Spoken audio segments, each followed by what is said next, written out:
حضرت ابو ہریرہ رضی اللہ تعالیٰ عنہ روایت کرتے ہیں کہ نبی کریم صلی اللہ علیہ وآلہ وسلم نے ارشاد فرمایا کہ 7 کبیرہ گناہ ایسے ہیں کہ ان سے بچو کیونکہ وہ انسان کو تباہ کر دیتے ہیں۔ تو حضرت ابو ہریرہ نے پوچھا یا رسول اللہ وہ کون سے 7 کبیرہ گناہ ہیں؟ تو نبی علیہ السلام نے فرمایا ان کبیرہ گناہوں میں سے پہلا جو بڑا گناہ ہے وہ ہے شرک، یعنی اللہ رب العزت کے ساتھ کسی کو شریک ٹھہرانا۔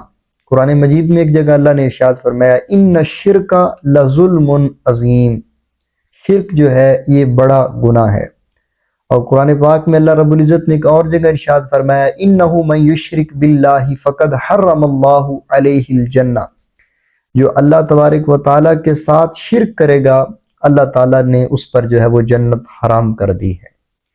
اور حضور علیہ السلام نے فرمایا کہ دوسرا جو بڑا گناہ ہے کبیرہ گناہوں میں سے ہے وہ یہ ہے کہ جادو کرنا، یعنی یہ جو نظر بندی کرتے ہیں، یہ جو جادو کرتے ہیں، آنکھوں کی دھوکہ بازی ہوتی ہے، کسی طرح کا بھی جو جادو ہو، نبی کریم صلی اللہ علیہ وسلم نے اس کو کبیرہ گناہوں میں شامل فرمایا۔ حضور علیہ السلام نے فرمایا کہ کبیرہ گناہوں میں سے تیسرا یہ ہے ناحق قتل کرنا، یعنی کسی جان کو ناحق طور پر قتل کر دینا۔ اللہ تعالیٰ نے قرآن پاک میں ارشاد فرمایا نا من قتل نفسا بغیر نفس او فساد فی الارض فکأنما قتل الناس جميعا ومن احیاها فکأنما احیا الناس جميعا۔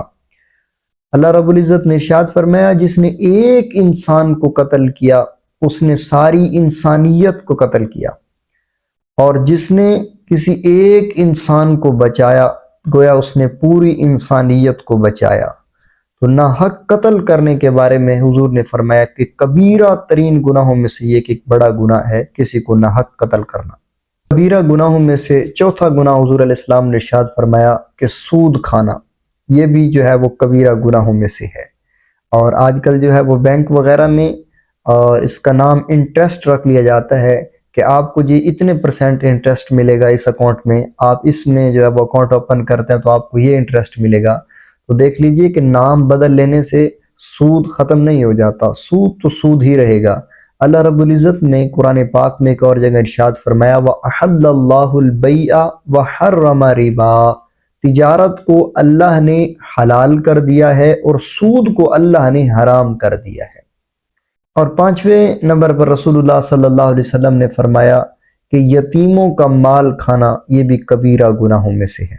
اللہ تعالیٰ کے ہاں یتیم کا مال کھانا یہ کبیرہ گناہ ہے۔ اللہ رب العزت نے ارشاد فرمایا ان الذین یأکلون اموال الیتامی ظلما انما یأکلون فی بطونہم نارا، جو شخص یتیم کا مال ظلم کے ساتھ کھائے وہ اپنے پیٹ میں آگ بھرے گا۔ جو یتیموں کا مال ہڑپ کر جاتے ہیں وہ عبرت حاصل کریں۔ اللہ نے فرمایا ان الذین یأکلون اموال الیتامی ظلما انما یأکلون فی بطونہم نارا، جس نے یتیموں کا مال کھایا ظلم کے ساتھ اس کا انجام کیا ہے؟ اللہ نے فرمایا اس کا انجام یہ ہے کہ اس کے پیٹ میں آگ بھری جائے گی قیامت کے روز۔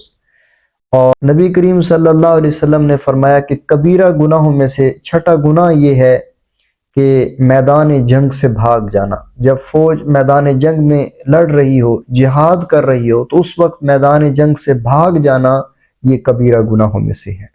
اور 7ویں نمبر پر رسول اللہ صلی اللہ علیہ وسلم نے فرمایا کہ کسی حیادار عورت پر تہمت لگا دینا یہ بھی جو ہے وہ کبیرہ گناہوں میں سے ہے۔ کوئی شریف عورت تھی اس پر جو ہے وہ آپ نے تہمت لگا دی کسی طریقے پر، تو یہ جو ہے وہ کبیرہ گناہوں میں سے ہے۔ تو یہ 7 کبیرہ گناہ رسول اللہ صلی اللہ علیہ وسلم نے بیان فرمائے، اور فرمایا کہ ان 7 گناہوں سے بچو کیونکہ یہی 7 گناہ انسان کو تباہ کر دیتے ہیں۔ اللہ سے دعا ہے اللہ تعالیٰ ہمیں ان کبیرہ گناہوں سے بچنے کی توفیق عطا فرمائے۔